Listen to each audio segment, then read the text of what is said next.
शैतान श्वेतांग यक्ष की बात से इतना क्रोधित हो गया कि उसने अपनी खड़क प्रकट कर ली और उस खड़क को ऊपर उठाकर श्वेतांग को मारने के लिए उसकी ओर दौड़ा।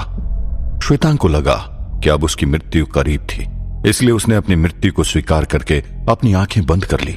शैतान श्वेतांग के एकदम करीब पहुंच गया और अपने खड़क से श्वेतांग का सर उसके धड़ से अलग करने ही वाला था कि अचानक से उसके पूरे शरीर में जलन होने लगी और शैतान एकदम से 2 कदम पीछे हट गया। उसे यह पता ही नहीं चल रहा था कि उसके शरीर में इतनी जलन कैसे हो रही थी, जैसे किसी ने उसके शरीर पर आग लगा दी हो। शैतान अपनी पूरी शक्ति लगाकर उस जलन को कम करने की कोशिश करने लगा, लेकिन उसके शरीर में जलन और भी तीव्र हो गई और वो अपने आप पर नियंत्रण खोता जा रहा था और उसके हाथ से खड़क नीचे गिर गया। खड़क के नीचे गिरने की आवाज से श्वेतांग की आंखें खुली और वो ये देखकर हैरान हो गया कि शैतान को अचानक से पूरे शरीर में पीड़ा होने लगी थी। श्वेतांग ने इसे ईश्वर का चमत्कार ही माना, लेकिन ये आखिर में था क्या और क्यों हो रहा था, ये बात शैतान को भी पता नहीं चल रही थी। और शैतान अचानक से वहां से भागने लगा और भागते भागते अदृश्य हो गया। शैतान अदृश्य होकर भागते हुए हवेली से बाहर चला गया और मायावी जंगल में जाकर तालाब के अंदर कूद गया ताकि वो अपने शरीर में हो रहे जलन को शांत कर सके। उसे अभी भी ये पता नहीं चल रहा था कि आखिर में उसे ऐसा क्यों हो रहा था। शैतान अपने शैतानी दृष्टि से इसका पता लगा ही लेता, लेकिन उससे पहले उसे ये पीड़ा से मुक्त होना था। जब तक शैतान को पीड़ा से मुक्ति नहीं मिलती, तब तक उसे दूसरा कुछ भी सूझने वाला नहीं था। तालाब के अंदर जाते ही थोड़ी देर में शैतान को कुछ ठीक लगने लगा। जब उसके शरीर में जलने का एहसास काफी कम हो गया, तब शैतान ने उस तालाब के अंदर बैठे बैठे ही अपनी शैतानी दृष्टि से देखने का प्रयत्न किया कि आखिर उसके साथ जो हुआ वो किसने किया था और वो आखिर था क्या। जैसे ही शैतान ने अपनी आंखें बंद करके देखने की कोशिश की, तब तक अचानक से शैतान के ऊपर कहीं से सोने का एक पिंजरा आकर गिरा और शैतान उस पिंजरे के अंदर कैद हो गया। शैतान कुछ सोचने जाए उससे पहले वहां पर उसके सामने एक दिव्य, तेजस्वी, कई सारे ऐश्वर्यशाली छटाओं से सुसज्जित 4 भुजा वाली महायक्षिणी देवी प्रकट हुई। शैतान उस महातेजस्वी देवी को देखकर क्षण भर के लिए घबरा गया। उसने उस पिंजरे को तोड़ने की कोशिश की, लेकिन उससे वो पिंजरा टूटा नहीं। शैतान काफी हैरान रह गया, क्योंकि आज तक उसने ऐसे किसी भी शक्ति का सामना नहीं किया था जो उसकी शक्ति को भी मात दे दे। शैतान उस दिव्य तेजस्वी देवी को आंखें फाड़ फाड़ कर देखता रहा। तब उस महायक्षिणी देवी ने कहा, मूर्ख, तू जिसके प्राण लेने की कोशिश कर रहा है वो मेरा परम भक्त है। उसे साक्षात मेरा रक्षण प्राप्त है। कई दिनों तक उसने मेरी साधना करके मुझसे अनेकों सिद्धियां प्राप्त की है, इसलिए मैं श्वेतांग यक्ष के जीवन की रक्षा के लिए प्रतिबद्ध हूं। मैं मनुष्य और तुम्हारे बीच चल रही इस जंग में हस्तक्षेप नहीं कर सकती, क्योंकि मैं भी देव मर्यादा से बंधी हुई हूं, लेकिन मैं अपने भक्तों को बचाने के लिए तुझे भी दंडित कर सकती हूं। इसलिए हे पापी, आज के बाद श्वेतांग को मारने का विचार भी अपने मन से त्याग देना, क्योंकि जब जब तू मेरे भक्त को मारने की कोशिश करेगा, तब तब मुझे यूं ही अपने सामने पाएगा, क्योंकि मैं अपने भक्तों की ढाल बनकर उनके सामने खड़ी हूं। तब शैतान ने गुस्से में महायक्षिणी देवी को कहा, अरे देवी, कहां पर थी तुम जब मैंने तुम्हारी इस भक्तों को तहखाने में कैद करके रखा था? क्या उस समय तेरा ये भक्त खतरे में नहीं था? महायक्षिणी देवी ने बड़ी गंभीरता से शैतान के प्रश्न का उत्तर दिया। उन्होंने कहा, मूर्ख, हम अपने भक्तों के जीवन में तब तक हस्तक्षेप नहीं कर सकते जब तक स्थिति अत्यंत ही गंभीर न हो जाए। जिस समय स्थिति ऐसी बन जाए कि संकट में पड़ा हुआ भक्त कुछ भी करने में असक्षम हो जाए, परिस्थिति उसके हाथों से पूरी तरह से निकल जाए और वो अपने आप को पूरी तरह से अपने इष्ट को समर्पित ना हो जाए, तब तक ना हम उनकी रक्षा करने के लिए आते हैं और ना ही बीच में हस्तक्षेप करते हैं। इतना कहकर महायक्षिणी देवी वहां से अदृश्य हो गई। उनके अदृश्य होने के बाद शैतान ने फिर से सुनहरे पिंजरे को तोड़ने की कोशिश की, लेकिन वो पिंजरा टस से मस नहीं हुआ। शैतान ने अपनी पूरी शक्ति लगा दी उस पिंजरे को तोड़ने के लिए, लेकिन वो पिंजरा नहीं टूटा। तब शैतान को एहसास हुआ कि उस सुनहरे पिंजरे के अंदर उसकी शक्ति काफी हद तक क्षीण हो चुकी थी और शैतान लाचार होकर वहीं पर पड़ा रहा। उस तरफ नर भेड़िए वाले कमरे के अंदर राम प्यारी आंखें बंद करके उस विशालकाय आंख को नाकाम करने के उपाय ढूंढने लगी थी। सुजान द्वारा बनाए गए मायावी दरवाजे ने किसी तरह उस विशाल आंखों को रोके रखा था। सुजान ये बात जानता था कि वो अधिक समय तक उस आंख को रोक नहीं पाएगा, लेकिन फिर भी वो अपना पूरा जोर लगाकर पूरी कोशिश कर रहा था। सिद्धार्थ और गौरी वहां से बाहर जाने वाले दरवाजों को खोलने की कोशिश कर रहे थे, लेकिन वो दरवाजा इतनी जोरों से बंद हो गया था कि दोनों की पूरी कोशिश करने के बाद भी वो खुलने का नाम ही नहीं ले रहा था। सिद्धार्थ और गौरी दोनों ने यह फैसला किया कि उस दरवाजे को अब तोड़ना ही पड़ेगा, इसलिए दोनों मिलकर कुछ कदम पीछे आए और जोरों से उस दरवाजे पर जोरों से लात मारी, लेकिन वो दरवाजा हिला तक नहीं। रामप्यारी अपने ध्यान में काफी अंदर चली गई और उसने अपनी काली विद्या से उस विशालकाय आंख के रहस्य का पता लगा लिया। रामप्यारी तुरंत ही अपने ध्यान से बाहर निकली और उसने कहा, इस आंख का अंत किस तरह करना है मुझे पता चल गया है। सभी ये सुनकर एकदम से उत्साहित हो गए। सिद्धार्थ ने तुरंत ही रामप्यारी से पूछा, हमें क्या करना होगा, जल्दी से बताइए।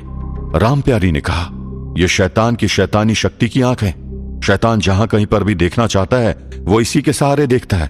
उसके पास ऐसी दो आंखें हैं, एक जो हमारा पीछा यहां पर करते हुए हमें मारने के लिए आई है, और वो दूसरी आंख जो अदृश्य रूप में उसी के पास रहती है। इन दोनों आंखों के सहारे चारों तरफ क्या हो रहा है वो शैतान जान सकता है, लेकिन अगर इस आंख से निकलती हुई आग में अगर कोई मर जाता है तो उसकी आत्मा सीधे ही हमेशा हमेशा के लिए शैतान की गुलाम बन जाती है।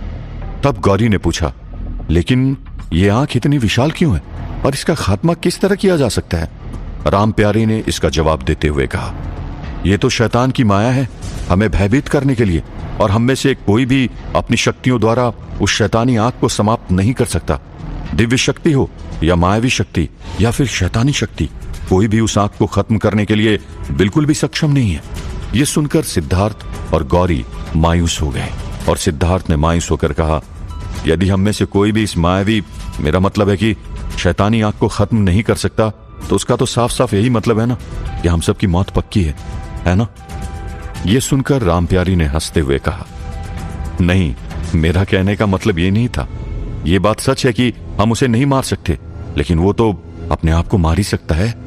गौरी ने सर खुजाते हुए कहा, मैं समझी नहीं, वो अपने आप को किस तरह मारेगा? रामप्यारी, आप कुछ साफ साफ बताइए, इस तरह पहेली मत बुझाओ, हमारे पास समय बहुत कम है। रामप्यारी ने कहा, मेरा कहने का मतलब यह था कि अगर इस पूरी दुनिया में अगर कोई शैतानी आंख को कोई खत्म करने की क्षमता रखता है तो वो खुद ही है। अपनी पुतली में से निरंतर आग बरसाते रहता है, और अगर हमने उसके सामने एक बड़ा सा आईना रख दिया जो उसकी पुतली से जो आग बरसेगी वो आईने से प्रतिबिंबित होते हुए और उसी के ऊपर जाकर गिरेगी और वहीं पर वो जलकर भस्म हो जाएगा। इसलिए हमें एक बड़े से आईने का प्रबंध करना होगा। यह सुनकर सिद्धार्थ ने कहा, इतना बड़ा आईना तो बाहर सोफे के पीछे दिखा है, लेकिन वहां तक पहुंचने के लिए हमें पहले इस दरवाजे को खोलना होगा, और यह दरवाजा किसी भी तरह खुल ही नहीं रहा है। तब रामप्यारी खुद उस दरवाजे के पास गई और दोनों हाथों को उस दरवाजे पर रखकर आंखें बंद करके ध्यान में चली गई। तब रामप्यारी को ध्यान में कुछ पता चला और उसने आंखें खोलकर सिद्धार्थ को कहा, सिद्धार्थ, यह दरवाजा ताकत लगाने से नहीं खुलेगा। यह दरवाजा शैतान के आदेश से बंद हुआ है, और यह दरवाजा शैतान ने समय को पीछे लेकर बंद किया है। इसलिए इस दरवाजे को खोलने के लिए इस कमरे की पहेली दोहरानी होगी और तभी यह दरवाजा खुलेगा। यह सुनते ही सिद्धार्थ और गौरी एक दूसरे के सामने देखने लगे और सिद्धार्थ ने पूछा, हाँ, इस कमरे की पहेली तो थी और नर भेड़िए को मारने की वो पहेली थी, लेकिन वो पहेली पूरी तरह से मुझे अभी याद नहीं है। उसे सुलझाए तो कितने महीने बीत गए। गौरी, क्या तुम्हें इस पहेली के बारे में कुछ भी याद है? गौरी भी इस बारे में सोचने लगी। तब तक पीछे से सुजान ने कहा, आप लोगों को जो भी करना है थोड़ा जल्दी करिएगा, क्योंकि मैं अब और अधिक समय तक इस शैतानी आंख को नहीं रोक पाऊंगा। मेरी मायावी शक्ति मोतीबाई की तरह शक्तिशाली नहीं है। किसी भी वक्त यह शैतानी आंख मेरी शक्ति को तोड़ देगी, इसलिए जल्दी कीजिए। रामप्यारी ने कहा, किसी भी तरह इस कमरे की पहेली को याद करने की कोशिश करो सिद्धार्थ। सिद्धार्थ और गौरी सोचने लगे। सिद्धार्थ ने कहा, कुछ तो पूंछ और 8वें चंद्र के बारे में कुछ तो याद था, अभी याद नहीं आ रहा है। लाल आंखों का भी उसमें जिक्र था। तब तक सुजान ने कहा, बस अब मैं और ज्यादा वक्त इसके सामने टिक नहीं सकता। किसी भी वक्त ये मेरी माया को तोड़कर अंदर आ जाएगा। ये सुनकर सभी चिंता में पड़ गए। सिद्धार्थ और गौरी दोनों के घबराहट के कारण रोंगटे खड़े हो गए। सिद्धार्थ ने अपने हाथ को दरवाजे पर मारते हुए चिढ़ते हुए कहा, यह क्या था? वो याद क्यों नहीं आ रहा? वो पहेली मेरे गले में है, जबान तक नहीं आ रही। तभी अचानक से सुजान की मायावी शक्ति ने जवाब दे दिया और सुजान थक कर नीचे गिर गया। तभी उस दरवाजे पर जोरों से धड़क करके आवाज आई और दरवाजे में दरार पड़ गई। यह देखकर सबके दिलों की धड़कनें रुक सी गई और एकदम से दरवाजा बिखर के गिरने लगा और उसके पीछे वो विशाल आंख दिखाई दी।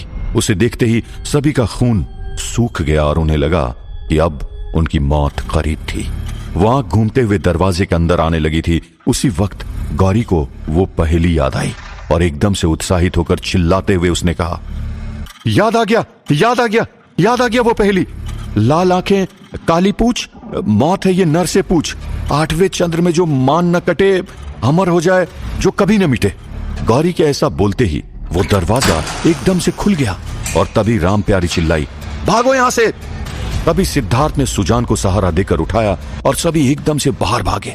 उस शैतानी आंख ने अपनी पुतली में से उनके ऊपर आग बरसानी शुरू कर दी, लेकिन वो चारों अपनी जान बचाकर उस दरवाजे से बाहर निकल चुके थे।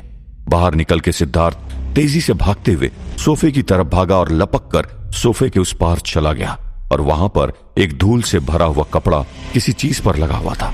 उसने झटके से उस कपड़े को खींचा और कपड़े से बहुत सारी धूल छटकते हुए नीचे गिर पड़ा और वहां पर एक बड़ा सा आईना दिखने लगा जो दूसरे कपड़े से ढका हुआ था।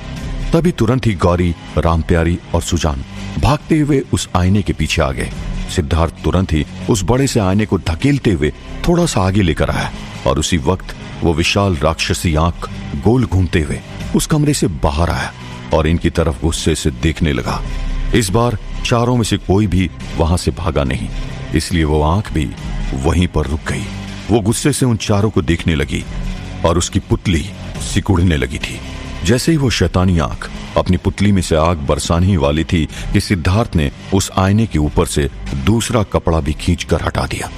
उस आंखों की पुतली में से आग बाहर निकली और उस आईने से जाकर टकराकर फिर से घूमकर उसी के तरफ आई और कोई कुछ समझ पाए उससे पहले उस आग ने उस शैतानी आंख को अपने अंदर निगल लिया।